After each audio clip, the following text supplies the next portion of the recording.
company where people are trying to live Islam. They try to increase their faith and their spirituality. The Sheikh is Sheikh al-Hadith, he's a master in Hadith, and he teaches Sahih al-Bukhari and other things in that madrasa that he built, mashallah, the Madrasa Salim Durat. He's my teacher as well. He has got a very beautiful masjid and a madrasa, if you ever been there. And there are around between 6,000 to 8,000 people come there. And they're all mostly youth, but adults are all, anyone who is not very, very old and frail could come and join. Even frail people can come and get the blessing and barakah, inshallah ta'ala. It's very good to see so many youth in their spirits in order to fulfill the obligations and to learn deen, inshallah ta'ala. I think it's good for youth, for kids, and for adults, as brother says. So next Sunday starts after Dhuhr. I think it's just finished by around Maghrib time. Coaches will be leaving from different parts, inshallah ta'ala. Let's start with the topic at hand, which is why the scholars differ, why imams differ. And this is something which people always question. And this is something we keep discussing every so often here and there. But perhaps not in a much more formal way than perhaps today. But I think it's good that people continue to revise whatever they know of the subject, and many people know it. And I don't claim any authority on that, but I think we've studied some with some of our teachers, and I hope that we can just scratch the surface. Again, remember we're talking about the fiqh and the principles of fiqh, and fiqh itself, the jurisprudence, Islamic jurisprudence, is extremely deep subject. So even the scholars find it difficult to delve into it, let alone someone who is not even who is literally at the basic level of studentship, inshallah ta'ala. So I hope I can help you understand the subject to a degree, but it's not going to be like too detailed, because that is, for one, not useful anyway for most, and I can't do that anyway. That's my limitation. So I will just do whatever I could, inshallah ta'ala. If you go back in history and you see how we got the revelation, how we had all these evidences. So there are three main sources. There are three infallible ones, and there are others which are slightly differed upon. And you remember, if you go back a few weeks, we discussed the issue by talking about the three infallibles. You remember the issue that we talked about in terms of unity of the ummah. How can we unite the ummah together? Given the command of Allah subhanahu wa ta'ala, وَاعْتَصِمُوا بِحَبْلِ اللَّهِ جَمِيعًا وَلَا تَفَرَّقُوا, that unite upon, hold fast to the rope of Allah subhanahu wa ta'ala, and don't be sects, and don't divide yourself, don't split. وَلَا تَفَرَّقُوا. And we see many Muslims are actually splitting and being in different groups and different sects, and that's clearly not healthy. But we see the differences anyway, deep-rooted in some of the evidences. Why is that so? When the main source of information and evidence is from Allah subhanahu wa ta'ala, it's the same, why is there difference? So if you look at all the rulings there are, all the evidences there are, you can broadly categorize into two main groups, two big groups, two big umbrellas. One is called usuliyat, the other one is furu'iyat. So usuliyat are the essentials, the deep-rooted matter, the fundamentals. These principles are so categorical, so clear-cut, so definitive that there is no shadow of doubt that this is how it should be. It means the intent of Sharia, the idea behind every ruling is very clear in that evidence from Allah subhanahu wa ta'ala that no one can disagree on. It's very clear-cut. So there are some like that. But there's so many more which are subsidiary, secondary issues, detailed matter. We call them furu'iyat. Furu'iyat being related to fara'. Fara' is the shoots, the branches. Asl, usul is the plural of asl. Asl means root. So roots. Usuliyat related to root matter. The detailed, no, not detailed, but the fundamental, basic matters, essential matters. So there will be no disagreement in this environment. And it is this environment which unites the ummah upon one thing, which is the main reason why ummah is united together. And it would continue to be.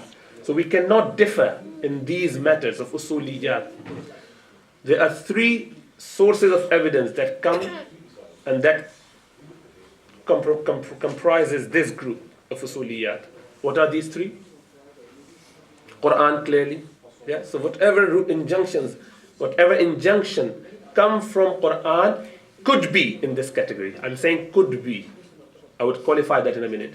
Whatever is there in Quran that could be in this category, it could be in that category as well. We'll come to that in a minute.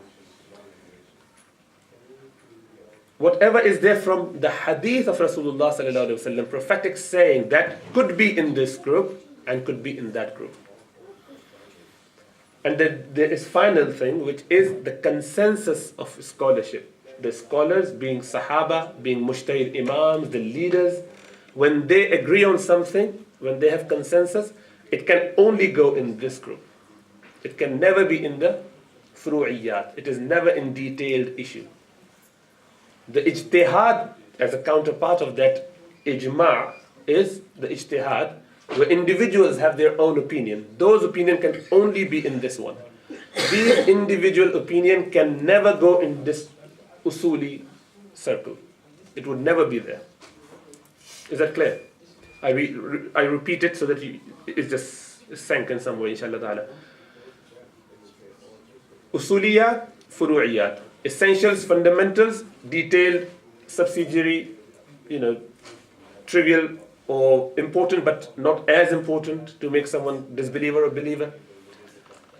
Why is that? This is the nature of any subject, any science, anything. There are some deep-rooted, some written on the stone, as they say, but there are some which are not as categorical. They could be interpreted in different light, one way or the other. These are furu'iyat, these are usuliyat. If you differ in usuliyat, you are either outside of the fold of Islam or outside of the orthodoxy. If you leave any of these usuliyat, and whatever I'm saying so far is not differed upon, there's no disagreement in Ahl Sunnah wal Jama'ah. Yes, and the Tashayyu and other groups might have differences, and they have difference, we know. But we're not talking about their differences, we're talking about Ahl Sunnah wal Jama'ah. What I would explain, what do we mean by that? So the Ahl Tasannun, Sunni Muslims generally, yeah, they agree. It doesn't matter which group you follow, which scholar you go and read about or from, they all agree on this. Usuliyat, three things. Quran, if, obviously, authenticity-wise, there is no problem with Quran, because this is the most definitive proof there is from Allah subhanahu wa ta'ala, through angels, to Rasulullah sallallahu alaihi wasallam, to companions, down to generation up to now, and we have no shadow of doubt that this is the word of Allah subhanahu wa ta'ala. But this is not the only thing you need to have a definitive proof. There's second thing, another thing. Authority, authenticity, yes. But is the meaning as categorical as well, is the question. For example, Quran says something about something, for example, I'll give you the example in a minute, but that may be or could be interpreted in two different lights. And the famous example that all scholars always give and every book quotes is وَلِلْمُطَلَّقَاتُ يَتَرَبَّصْنَ بِأَنفُسِهِنَّ ثَلَاثَةَ قُرُوءٍ وَلِلْمُطَلَّقَاتِ يَتَرَبَّصْنَ بِأَنفُسِهِنَّ ثَلَاثَةَ قُرُوءٍ ayah in Surah Al-Baqarah. That upon the divorced women is waiting period of 3 quru. Quru in Arabic means period. What does that mean? Period of purity for women or period of impurity for women. Both. It literally doesn't specify. Arabic language does not clarify this. It could mean this, could mean that. And there are many words like that in Arabic, which could mean this and the opposite. For example, dhann. Dhann means what? Suspicion or doubt or some idea, not very clear. Having some, rough estimate. Yes? Presumptions, assumptions, all these meanings. This is one group. One also means definitive, yaqeen, certainty and certitude about something. And Allah mentioned that. Yes? الَّذِينَ يَظُنُّونَ أَنَّهُمْ مُلَاقُو رَبِّهِمْ وَأَنَّهُمْ إِلَيْهِ رَاجِعُونَ. Here, the one means the one who have certainty that they are going to see Allah subhanahu wa ta'ala. They are different category, they are believers. Whereas others don't have that sort of i'tiqad, yaqeen. For them Allah says, like Allah guides us to inna ba'd al-dhanni ithm. Yes, some of the dhann and presumptions are wrong, are sinful.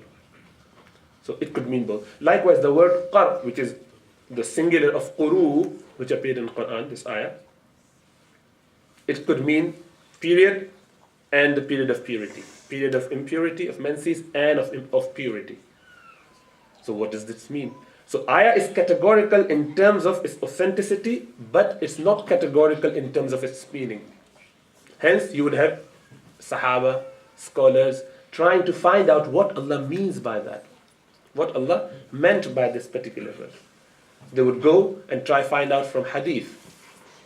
But in this particular instance, there's no hadith which is categorical and clear to say this or that. Then Sahaba has had the difference. Sahaba, they had differences. Two groups. Some say this, some say that, based on other corroborative evidences. And likewise, Ummah then carried on, and you have four major imams, out of them, two take this view, two take that view. It's fine. Although the ayah is in Quran, and it's categorical in terms of its authenticity, because there's no doubt that this is the word of Allah. But what Allah subhanahu wa ta'ala intended by that particular ayah, we need to look and differentiate. That is not qat'i. So if the person who believes it to be 3 periods of purity can not censure the one who does not believe this, but rather believe on the opposite, because it could mean both. How can you say this but not that? Although you would have your views, and they would have but this is all ijtihad. This is your understanding of the ayah. So you cannot censure someone for that. So this is not qat'i in that regard. So Quranic ayah might not be categorical in terms of its import. It could be speculative. There could be more than one interpretation. Likewise, a hadith, even if they are sahih, they may be categorical, they might not be. What makes a sahih hadith categorical? Can anyone suggest something? Which hadiths are categorical? Mutawatira, barakallah fi. Hadith mutawatira. What are hadith mutawatira?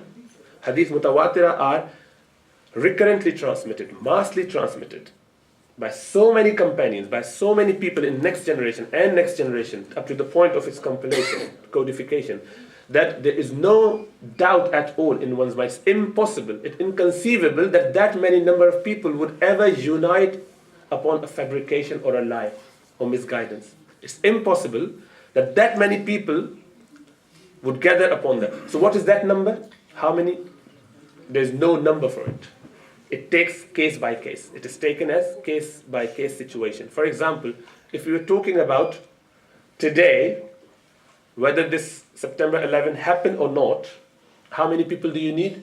If 5 people say it, would you believe that? No. If 50 people, you won't. You need literally 1,000. And 1,000 people, more than 1,000 people have seen it, who visited the place in New York, and then they've seen it with their own eyes, not just by camera. You believe that. There's no shadow of doubt that this incident actually happened or not. Can anyone question that? I'm not talking about who did or whatever, that is different.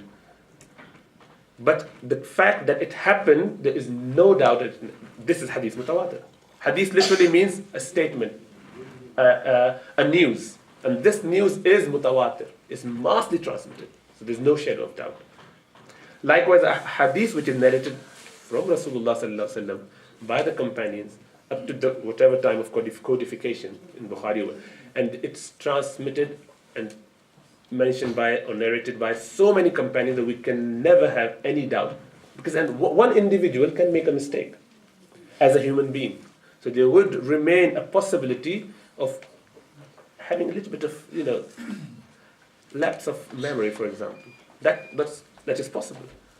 No question to their authenticity, their uprightness, their integrity, their dhabt, yes, their adl, they are honest, just. All the conditions are there. Except that this particular Sahabi, or the student of Sahabi, or one after that, any muhaddith, might have forgotten a little bit. A word would have been this, but slightly this. He recorded it slightly differently. He memorized it slightly different. He heard it slightly different. It's a possibility as a human being, because no one is infallible, barring prophets. So it could have happened. So if that happened, then a Sahih hadith, where there is one narrator, or two narrator, three narrator, but not more than that, they might have had some, weakness as a human being. But from our standards, human standard, this is the best we can get. That is the most robust way of assessing a hadith. Remember that the way we are assessing a hadith is not divine. The way we assess or investigate a hadith to be sahih, as scholars do it, this is not divine. Rasulullah didn't tell us how to verify a sahih hadith. This is the science that Muslim actually developed. And this is the most beautiful, one of the most beautiful things that Muslims have ever done. They devised this science, whereby you would have more than hundreds of thousands of people whose life history is recorded. It's called Ilmul Rijal or Asma'ul Rijal. Their names, their attributes, who they met, who they didn't. So then you look at, so if you mention something as a hadith, I would go and verify. So who you are narrating from, you would go back to that person. I would verify from him. And then every person around them, so you know him, you've been seeing him coming to the masjid, how was his character? And they all agree, the muhaddithun, in this matter, if you backbite him, it's not backbiting. It's allowed. Okay, this is a matter of preservation of deen. How else would we verify if people say, no, sorry, I don't want to say anything about him. He is a liar, but I'm not going to tell you because it will be backbiting. No, you have to say it. They say, no, you must say it. This is a responsibility upon your shoulder. If you lie, if you don't, then you will be sinful for that. The scholars actually did ijtihad like that, and they agreed on that. So when Imam Bukhari rahimahullah says that I know of 300,000 hadith or 500,000 hadith according to some, Imam Ahmad ibn Hanbal would say that I know of 1,000,000 hadith. Obviously Rasulullah sallallahu alaihi wasallam clearly did not speak that much. There aren't 1,000,000 hadith if you just put them all together and cancel all the ones which are similar or the same. If you just take one narration, even in Bukhari, if you take out of close to 7,000 ahadith that are mentioned there, some ahadith are mentioned how many times? 15 times, 17 times, 16 times, 20 times. One hadith mentioned that many times. Why Imam Bukhari would mention that hadith that many times? What is the trouble? The issue is because he wants to extract this ruling from this hadith in this chapter. When it goes into different chapter, he takes this different ruling from that chapter, from that hadith. Sorry. And scholars have taken one hadith and they come up with 100 rulings from one hadith in different matters of deen. Not just fiqh, not just tahara. Although the hadith is talking about tahara, they would take so many different rulings. And I would give you one example when we come to Bukhari again, inshallah ta'ala. Sahih al-Bukhari. So that is possible. That the Muslims actually devised this way of assessing a hadith, and that is the most robust one can go. So clearly, if one hadith has got 2-3 narrators in each generation, the hadith remain khabari wahid. Akhbari ahad as a plural, khabari wahid as a singularity. So khabari wahid or hadith wahid, hadith ahad, solitary, single, solitary narration. It could be 2 or 3, 4, 5, not more than that. Cannot be enough, cannot be many to give you enough satisfaction that the hadith is actually said by Rasulullah 100%. What a sahih hadith gives you is maybe 95%, 96%, 97%, close to that number. This is arbitrary number I'm just giving you. Close to that, but not categorical 100%. So it remains in the group of dhanniyat. It remains in the group of dhanniyat. Dhanniyat means what? Speculative. It does not give you the categorical answer as this group did, where you had hadith mutawatir, where you had the story of 9/11. Yeah, there's so many people. It is not in that category, although the hadith is sahih. But there's a middle category. So what would happen? The hadith mutawatir are not a lot. They're quite a lot, but not a lot. Maybe 100, 200, 300 at the most, if you take them all together. So that's not a lot.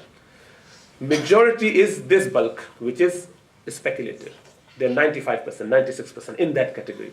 And from some of them are even less, like Hasan, just 78%, 90%, 78%, 85%, close to that number. And there are even less than that, which are da'if. So da'if would be 50, 60, 65%. Some would be ضعيف جدا, 40, 30, 20%. And some are fabricated 0%. Yeah, there's no chance that this hadith could ever be said by Rasulullah sallallahu alaihi wasallam. By looking at every narrator is a liar. Every narrator is, is untrustworthy. Every narrator has been committing some sort of sin. There aren't any narrator. So the person is narrating from here, from there. Between them are two narrators which he never mentioned, or we don't know who those persons were. Because when you were alive, that person died 100 years before you. How could you have quoted something from him? So between you and him is such a time, there's no way that you would have known this hadith unless there were two people between you, which you are not mentioning, which means that you are not trustworthy. It's called tadlis. So you're ignoring the names of some, or you're just projecting it to someone else. The different categories of hadith, leave that.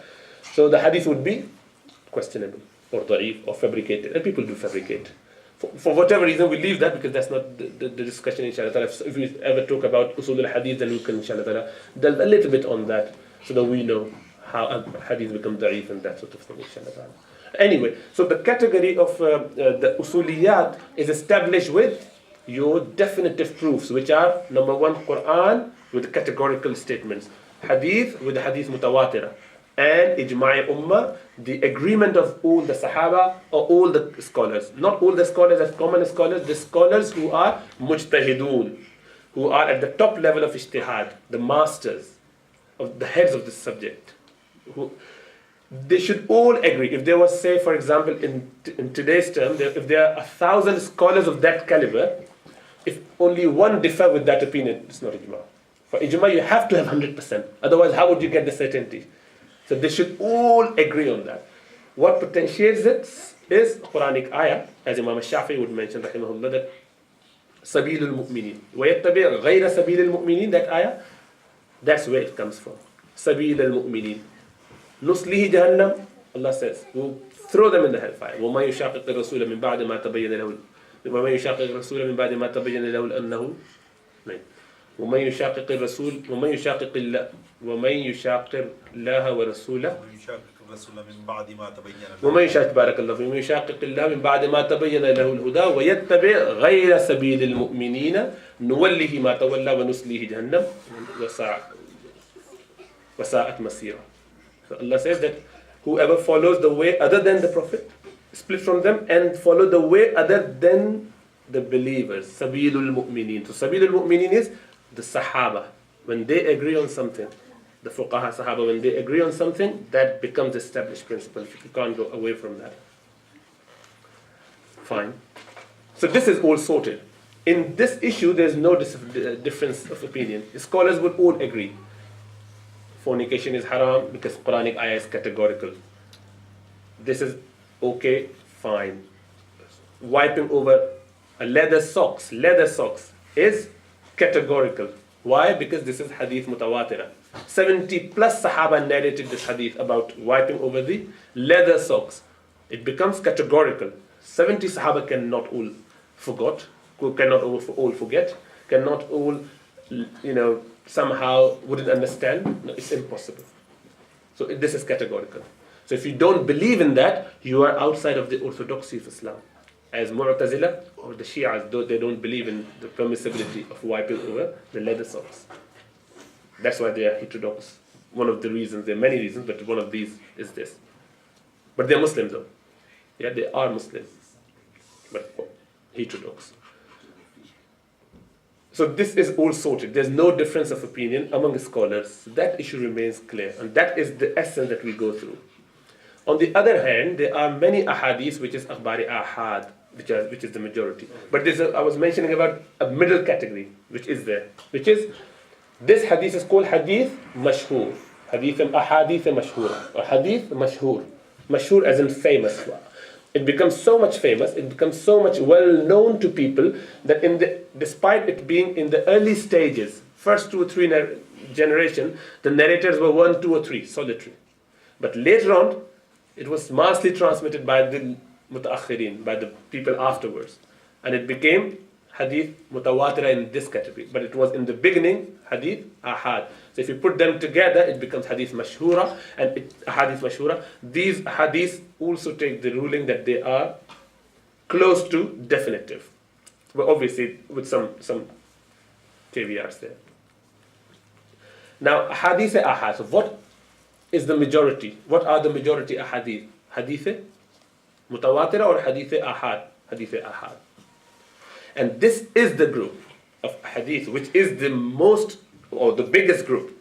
And this is really the reason, part of the reason is this, that among this group are many ahadith which apparently contradict each other. Some say this, some say something different. They're both in this category, they're both quite sahih. They are good, 95, 96%. How would you, in this scenario, take one and leave the other? Some would take this based on their methodology. This is the essence. Methodology. When someone say, I follow Imam Abu Hanifa, do they follow all the fatwa of Imam Abu Hanifa? I've actually seen someone criticize, by the way, and that was the title, some strange title. These Hanafis, they say that they follow Imam Abu Hanifa, but by the way, we can prove that they don't.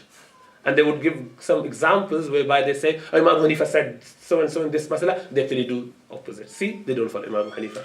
Again, lack of understanding, lack of knowledge of people, because this is a deep subject. Fiqh is deep. It takes a lot of intelligence, a lot of time. Hence, scholars would say, I can do anything. Fiqh is literally deep. When someone says that I follow Hanafi or Shafi'i or Maliki or Hanbali school, they mean that they follow the methodology of that imam. Because there were many imams who devised their own methodologies. Others, somehow Allah subhanahu wa ta'ala's will, the way He works. Others are not preserved. Only 4 methods are preserved. There were 5 that were preserved. The Zahiri school was preserved as well up to 500, 600 years back. But now it's gone, completely out of sync. So we don't know. We can't follow that school because we don't know. There's no living scholar who could explain what the Imam mentioned. So there has to be a teacher who could understand, because one word could mean 2, 3, 4 different things. But what this particular school means by that, when they say this, why is that? Only this scholar of that school would be able to understand that. And not a common scholar of some caliber. They would be able to find out and explain what it means. So when we say, if I follow Hanafi school, as I do, then we follow the methodology of Imam Abu Hanifa. So his methodology would be like this, for example. So he look at this hadith, and he see apparently conflicting 2 ahadith. And I give you some examples. Let's go through some of the hadith so then you will know. The hadith of Rasulullah sallallahu alaihi wasallam, whereby he actually saw Bilal. Bilal saw someone else did the adhan. Abdullah bin Zayd, I think, yes. He did the adhan. And then Bilal stood up to do iqamah. Rasulullah sallallahu alaihi wasallam stopped him. Said, no, the right is of the person who did the adhan. Let him do the iqamah. And he did the iqamah. Whereas before him, another companion, Abdullah ibn Ziyad, or someone similar name, he stood up to do the iqamah, whereas someone else already did the adhan. Rasulullah let it happen. Rasulullah sallallahu alaihi wasallam let it happen. He didn't criticize or didn't ask, stop, let him do it. He didn't stop him. Both Sahih Hadith. Which one would you take? What is the ruling there? Can a person do it or not? A question, yeah? A companion came to Rasulullah sallallahu alaihi wasallam, perhaps Ibn Maktoum, as a blind companion. He came to Rasulullah sallallahu alaihi wasallam, asked, Ya Rasulullah, for Fajr prayer, it is very difficult for me to come, and in the night, Isha prayer, can I be exempted from coming to Fajr prayer to the masjid, so I can pray at home? Rasulullah sallallahu alaihi wasallam said, okay. And then as he was walking outside of the masjid, he called him back, do you hear adhan? And then I just got revelation, no, you cannot. You have to come for Fajr. Another companion, Itban, he came to Rasulullah asking the same question. He said, okay, don't come for Fajr. What is the ruling? Can you or can you not? Rasulullah sallallahu alaihi wasallam in a hadith, he said, إِذَا دَخَلَ أَحَدُكُمُ الْمَسْجِدِ, when someone of you entered the masjid, let him not sit. فَلَا يَجْلِسْ, he should not sit. He should not take seat. حَتَّى يُصَلِّيَ رَكْعَتَيْنِ, until he has pray 2 rak'ah. Tahiyatul Masjid. Yeah, we all understand this to be Tahiyatul Masjid. So don't sit until you have done your Tahiyatul Masjid. Fine. This is one hadith. Now other hadith, not one. Perhaps hadith mutawatir actually. Quite a few hadiths. Some scholars say it's hadith mutawatir, some don't believe it to be hadith mutawatir, otherwise they would not have gone against it. They say there are 4 or 5 hadith which prohibit praying any prayers after Asr, Fard prayer, and the Fard prayer of Fajr. So now scenario is this. You finished your Asr, you went home, you came back for Maghrib prayers 10-15 minutes earlier. Jama'at hasn't started yet. But this is after Asr period, and you have already done your Asr. What would you do? Would you follow first hadith and pray 2 rak'ah? Because Rasulullah said, don't sit until you've prayed 2 rak'ah. Shall I pray 2 rak'ah? Or if I'm doing that, then I'm going against the prohibition of Rasulullah in 5 hadith, in 5 different sayings, that don't do it. It's after Asr, before Maghrib. It's haram actually, according to some hadith. Rasulullah actually literally made it haram to pray any rak'ah, any sajda. What would you do as a common man if you see those 2 ahadith? You have to check it. And the hadith that I mentioned before about a man, in the same majlis, a man comes to Rasulullah and he asks, Ya Rasulullah, can I kiss my wife while I'm fasting? He said, yes. Another man came a few minutes later, asked the same question, said, no. Abu Hurairah is narrating the hadith, he was like, wow, subhanAllah. He never did ask, obviously, but he tried to figure out why he gave. Then he came up with some reasoning behind it. But for that individual, this is the most sahih hadith in his life, because it is related to his particular issue. He knows it, and there is no wasta, there is no narrator between him and Rasulullah to verify. It's all verified. Just remember this point, side point, which is very important point, that when we say that hadith sahih, the sahih hadith is 95%, 97% sure, and then that's why we are slightly reluctant to follow